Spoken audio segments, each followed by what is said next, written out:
Hi everyone, I'm Chidi and I'm here for the Spinners Lounge, and I'm here with a guest I'm going to feature on the show. I'll let him introduce himself, please. Hi, I'm Bill Harpum. I'm a 19-year-old classical music student at Guildhall School of Music, and I produce drum and bass music and DJ as well. As we've always with the Spinners Lounge, what we do is we're not looking for people, but we invite people, or people come and apply to come on the Spinners Lounge. And one of the things that we do is about passion and interest. And Bill, as a young man, he's doing he's studying music. You said classic violins, yeah? Classical viola, yeah. Oh, classical viola, yeah, okay. Yeah. And you've been doing that for a while. How long have you been doing that at this uni for? This is my first year, so I came here in September. Okay. And I've been studying classical viola here. Okay. And how are you finding the course so far? First year's never easy, but no, no, it's been good. It's been a mixture of learning how to not die hard and partying and studying and all that sort of stuff as well. Well, that's one of the first things about uni, try and stay at the student bar and all that kind of thing, late nights, takeaways, bad things. No, it's good. So, in terms of where you're from, Bill, are you originally from London? No, I'm from North Wales coast. North Wales Coast, yeah. Okay. What town? What part? North Wales Coast is quite big, Bill. I'm from Colwyn Bay. It's a little seaside town. Okay, I've heard of Colwyn Bay. I've heard of that. Yeah. Cool. So you've been brought up there, or you've lived there all your life, most of your life. So how did you find the transition from Colwyn Bay to London? How did you find? Well, obviously there are a lot of buildings here, and it's much more expensive. It's much more expensive. But no, I much prefer it here, to be honest. There's not much going on in Colwyn Bay. It's a lovely little town, but there's not much in the way of music going on. You have to try really hard to find, especially drum and bass events and things. So. Okay. Well, yeah. Coming from a small town to there's going to be vast differences as well. But in terms of friends, have you made lots of friends as well when you've been here? Yeah, of course. Yeah. And they've been good to you as well? Yeah, they've been good. Yeah, it's always going to be strange, isn't it, when you move to a new city and the kind of thing, you meet new people. So, in terms of growing up, right, and obviously saying you come from Colwyn Bay, what was it like in terms of music? Obviously there's not really much music, but what kind of stuff was there then that you got into at that early age? There was lots of outdoor sports. So I raced downhill mountain biking for a long time. Okay. Because there's lots of mountains where I live, and it's generally really green and lots of hills to climb on, all that sort of stuff. So yeah, I did that for ages, and then got into music and realised that's what I wanted to do. So in terms of other teenagers your age in Colwyn Bay, what's the general music? What do you actually, what did you do? I don't know. Was there a place you could go and hang out? Yeah. There are a couple of places. The closest is in a place called Bangor, which the only reason it has a club is because it's got a uni. So in terms of getting into music and that, it was you had to find your own inspiration then, basically. Yeah, pretty much. Okay. So taking that with your music and all that, because obviously I'm guessing being a classical musician and obviously your drum and bass, which one obviously took precedent first? And the classical music took precedent first because that's what I needed to know that I wanted to study earlier. Okay. So when I realised I wanted to do that, I had to. DJing didn't really cross my mind back then because I wasn't. It was really coming here and meeting other producers and meeting people who are into this sort of thing that got me into it in a big way. Yeah. Okay. Now we reflect more about the other producers and obviously making music and stuff. We can talk about that. But in terms of earliest memories of music, what was the kind of first? It'd be interesting to know what kind of music you bought. Because if you're doing classical music and then you've got pop culture and all these kind of things, what kind of music was you buying then? I listened to classical music for a long time, but I was brought up on old rock. Okay. Black Sabbath and things like that. That's what my dad was into, and he influenced me with my music taste early on. So I was into that for a long time, and then I started to really enjoy playing classical music and playing the viola and stuff. So And then when I got here, it was, well, I was already into house and stuff beforehand, but really when I got here, it was being in London where the drum bass kind of took interest, to be honest. But okay, so early sort of music was really rock. So just a quick question: is your dad, was he musical in terms of, was he in a band or anything like that, or was he just? He was in a band when he was much younger, but they weren't very good apparently. So he's not very musical. No, Okay. He enjoys music. Okay, he enjoys music. Yeah. Okay, so that kind of influence maybe then helped a little bit, obviously, maybe helping you understand music. Yeah, okay, definitely. cool. So back then, you said Black Sabbath was one of the group you liked. Any other groups? I was into Metallica for a long time. A lot of people was. I was not my cup of tea really, but I can remember the phase when Metallica were sort of big. I still remember that MTV culture and all that kind of stuff. Yeah. All right, cool. So with the DJing, right? So obviously you've come from a classical music background, coming from Coley Bay. You've come to London to study. What then triggered and made you say, right, I want to start DJing? Was it just, what was it? Was it being in London or just something you wanted to do? I guess it was coming out here and seeing, going out much more and seeing much more music, because the amount of music you can see in North Wales is very, very limited. So you generally you have to go to a city to see the artists that you're listening to.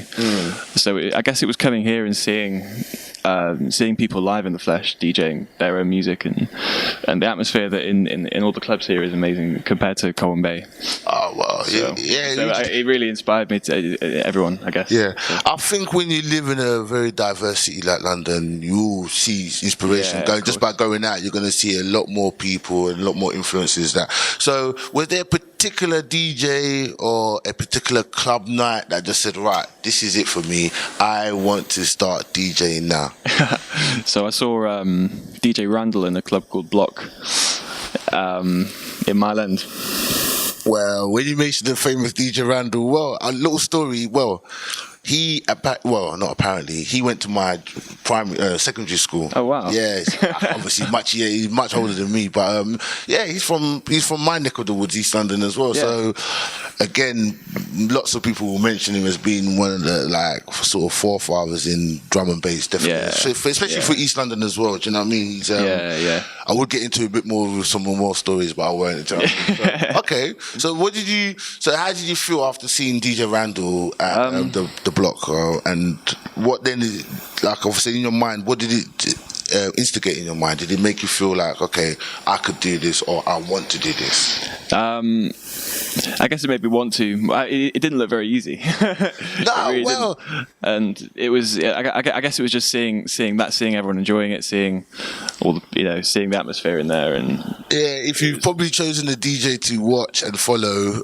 As someone to inspire, Randall is probably one of the hardest because he's mixing is on a different level, and like I said, but okay. So after that, then obviously you had to start thinking about decks and all these kind of things. So how did you know much about turntables and all these kind of things? I didn't know, no, not at all really at the start, but I did a bit of research, and my budget didn't allow me to to get some CDJs, but wow, it's a work in progress, but they're very expensive. You got to start somewhere. You have to start somewhere.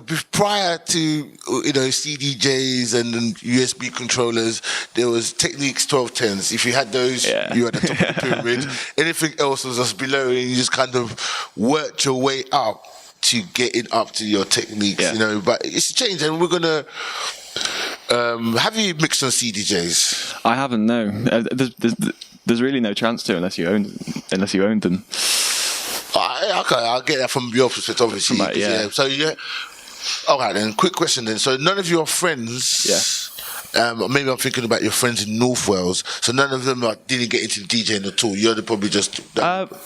Well, a couple started when everyone went to uni and stuff. The same thing happened to a couple of other people as well. And, the transformation. Yeah. Okay. So it's quite interesting going home and seeing them all being interested in DJing and music and stuff now, which is okay. But then none of those, because I'm just thinking when I used to mix, we had a friend, or I had my own decks, and there'd be other people who had decks. So we always used to go around each other's houses. So whoever never had techniques would go around there. So none of your friends really have CDJs like you, or they just got the same thing like you. Well, one of my friends here has got set of Pioneer Pioneer controller, which is like a bit of a step up from so it's a bit more like mixing on CDJs. Yeah. So it's good to practice on, but I should be able to. Yeah, it's a work in progress. Saving up for some bit. Well, it is a work in progress, but the most important thing when you're DJing is to learn how to practice as well. Yeah. Because there is that notion that sometimes when you use controllers and all these things that auto sync, you know, like it doesn't. It takes away from what it means to be DJ, which was actually learning how to mix and blend and you know what I mean, create harmonies and that kind of thing. So when people I've spoken to anyway, they kind of look at controllers and all these kind of things as like, no, it's gimmicky. Yeah. You know what I mean? So there's always that kind of, you know, debate with it as well. Yeah. Definitely. So you got your controller, you started to mix now. When or how did you judge yourself and then in your mind, right, say to yourself, I'm ready to start maybe playing my mixes to people, or maybe, you know, put it up on SoundCloud or Mixcloud or wherever it is you put it. So when did that come out? Or did you kind of start mixing and think, oh, I'm quite good at this? Or did it take a while? It took a little while. It's not getting used to the software was quite difficult, and at the start anyway, and learning basically the different ways of mixing different music as well, because I love mixing house and dubstep and a bit of garage as well, and they all use completely different techniques to mix, obviously. So it's that was the most difficult thing to start with, learning the differences and mixing different music. Okay, not to cut you, but what software do you use to mix? Tractor. Oh, you mix Tractor, yeah? So Tractor provide the software, and then is that the controller that you use as well to mix? Yeah. Okay, so it's like a combined. Cool. So right, since we're sort of talking to the DJs and the stuff, and you've your favorite DJs. Obviously now you've embracing DJs. You're learning about the craft and that kind of stuff. What kind of DJs are you listening to now, or give me maybe 2 or 3 examples of DJs that you really like? Obviously Randall is up there. Good choice. We've got Noisia. Who? Noisia. Yeah, they're a 3-piece drum bass group from Netherlands. From Holland, and they're brilliant. Friction. I've heard of Friction, but I haven't really heard much of it.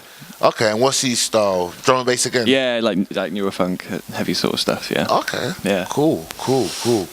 And then you said you're like a dubstep, drum and bass. Defining you now as a DJ, where would you class yourself firmly in? Are you really more dubstep or as a drum and bass DJ? I prefer DJing drum and bass, definitely. And I've started in my most recent set down here. I did drum and bass. Okay. Yeah. Right. With that then as well. Okay. I don't know, because with me when I used to mix, I used to like certain producers or certain record labels because I just like the sound, I like where it was going. Yeah. So right back now, what record labels and what producers are you sort of following, and you like their work, and they've kind of also you like their style because it fits into your mantra as well? I love Shogun Records. Okay, Shogun. Yeah, with Icicle, Mephius. Just like fairly minimal drum bass, but with heavier stuff on top of it as well, and Proxima when he does drum bass. They're all good guys. Okay, cool.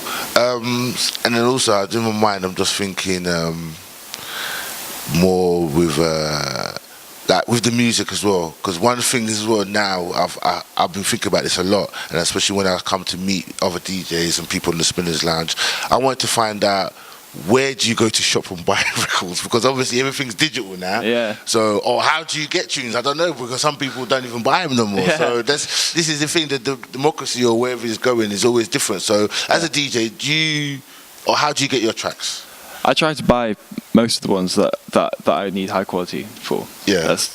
That's the only way to get high quality tunes, really, in the highest resolution. But obviously, if there's a tune that's not available to buy through that's quite old, for example, or if it's Hospital Records, something like 2004 or something, a lot of that music isn't available to buy it's kind of on YouTube and like in various parts, so it's really difficult to find. So in that case, you just have to see what you can do with the best quality. But you generally buy your tracks though. Generally, I try my best. Yeah. So and the point I was probably alluding to was what kind of services, because obviously people watching they might want to be involved and get into the tracks and stuff. So like I'm guessing you probably wouldn't buy tunes from iTunes. Not really. It's more Beatport. Oh, you go to Beatport, yeah? Beatport. Okay. What about TrackSource? You use TrackSource? I've never used TrackSource, no. You never? No. Oh, okay. So Beatport is the only place you go to buy the music then, yeah? Pretty much. Okay. Yeah. Oh, that's cool. And then obviously, being a producer, and I think it's quite important, do you add your material into your mixes? Yeah. A lot of the stuff I produce at the moment is kind of experimental and not really... It doesn't really fit into the rest of the music I'm DJing, but I'm mixing in some liquid drum bass that I've made. And okay. So, quick question just popped in my head. Why is there just a difference between what you play and what you're making as a... It's I guess the sounds of the music I don't go after a style in a sense. So when I'm producing music, I don't kind of think I'm going to make a liquid drum bass track or something. I kind of sit down and create and write something that's not based on any sort of guidelines. It's guidelines, but it's not strict. Yeah. So I've got like sounds in there that are kind of a bit like it wouldn't really work in a drum bass set. Okay. So again, I was just thinking in my mind: is it because it's two sorts of different avenues of creativity, whereas where you get the music, like the mixes or the different tracks, you just you're trying to just mix and blend and keep something continuous for the listeners, whereas if you're making a beat, you are actually creating something from scratch and it takes a different process. So I don't know, and obviously being a classical violinist, does that come into play of being a drum and bass liquid producer? Because a lot of people who make music don't really have that kind of background. If you got, there's a few people, and that's why I say it. The other day I was watching something with Prodigy and I can't remember his name, Liam Howard, one of the main guys in there. He's classically trained, and when you start to listen back to some of their stuff, you think, okay. So does that impact on your music as well? I think definitely. I use a lot of string sounds in the music that I've made. A lot of it's based on kind of chords that are taken from either jazz chords or classical chords. Cool. So with reflecting on your DJing and making the music, right? If I had to ask you one question right now and say to you, right, if for the rest of your life now, right, you can do whatever you want, but you can obviously it has to be a choice between making the music or playing the music. What would you prefer to be like? If I just gave you one of those choices, you have to pick. That's tough. That's really tough. But then you got to look at it this way. What does each one represent for you? Like I said, I don't know, being someone classical music trainer, I'm thinking maybe when you're making the music, you can express yourself and things you've learned, like theory and practice it in a new sound. Whereas a DJ is kind of getting out there, living a life. Which one would... a mixture. I don't know. In terms of I find being a producer more interesting, more fulfilling at the end of my career, maybe. But I'd love to to DJ for a while. That'd be great. Okay. Me personally, I don't know. From obviously speaking, I think maybe the more producing, because you've got more to give to it, I think, as well. Do you know what I mean? With experience and growing up, and definitely. I always find that if I could go back and I could have my personal self have a chance to be classical music trainer, I would take it with both hands. You know, that kind of thing. So okay, cool. So the future, though, looking at what you're doing, obviously in terms of your studying, where are you looking to take that studying element of the classical violins? Where is it going to take you, or where do you hope to take you? It's completely open, to be quite honest. I've got a quartet I'm doing here. I'm doing some experimental stuff with, and we've been getting some work with pop artists, just doing session work and playing at shows and stuff, which is exciting. Maybe I'll end up doing that, but I could go into being an orchestral player in a big orchestra or a chamber musician, I don't know, in a quartet. Oh, okay. There are loads of different ways. Well, it sounds like you've got lots of different ways, but then obviously one of the things I will always advise anyone when you go to uni or doing anything is that when you come to nearer leaving, you should have a firm idea in your mind where it is you're going to go. So, like, obviously at the moment you're spoilt for choice because obviously your interests are pushing you further. So that's with the uni. With DJing, okay, let's fast forward 2 years now. So you finish uni, you're qualified violinist and this and that. What about the DJing? What's the DJing gonna mean at that point? Or is it? Are you gonna let anything that sort of takes off be the lead? Yeah, definitely. Or are you gonna try and pursue and look for these other little things and explore them individually? I'm going to finish my degree and see where the producing and DJing takes me after that, and if there's an offshoot something. I've got a house track coming out on a record label in Amsterdam on the 22nd of June. Okay. So that's like the first kind of foray into that world. And all right. And how did that record getting involved with the record label in Holland? How did that come about? I just sent it around. I made a house track a few months ago. Just sent it to. There was a post on Facebook. They were looking for new producers to sign their music. So So I sent it around and it worked out well. And they liked it, yeah. Yeah. Oh, that's good. That is good. Right, we're gonna sort of try and round up now, right, Bill? You're going to obviously do a mix for us and showcase your mixes and your musical taste. In terms of any people watching, where can they find your music? Can you obviously explain to them all the different places where your music is so they can find you and buy your tracks or whatever? So this is now. Hit the nail and go and tell them. Please. Yeah, so I'm on SoundCloud. That's my main social media account. It's just Bill. And what name do they search for? Bill Harpum. Bill Harpum. I'm the only one on there, so I'm quite easy to find. And I think Harpum, when you spell Harpum, it's Harpum. Yeah. So search for Bill Harpum on SoundCloud. Where else? I'm on Mixcloud as well. Oh, yeah. It's on Mixcloud. Same name. Yeah. Anywhere else? Nowhere yet. I'm in the process of making. Yeah. You have a Twitter? I've got personal Twitter. Yeah, and I post producing stuff on there. Yeah. Bill Harpum, same. And with your Twitter, can they find you the same name again, Bill Harpum? Of course. Yeah. All right. Same name everywhere. All right, cool. So we're about to wrap it up, Bill. What can we expect quickly now for the future? Is there going to be more tracks that people can always listen to? Definitely. Yeah? Definitely more tracks, yeah. All right, cool. Everyone, I want to thank you for watching. I want to thank Bill for thank you for having me. Yeah, no, it's a pleasure. And we also want to thank the Guildhall student. Is it the bar, the student union bar? This is the student bar. So we want to thank whoever authorized Bill to be here. We want to thank you. But keep watching. This is the Spinners Lounge. This is Chudi, over and out. Bye.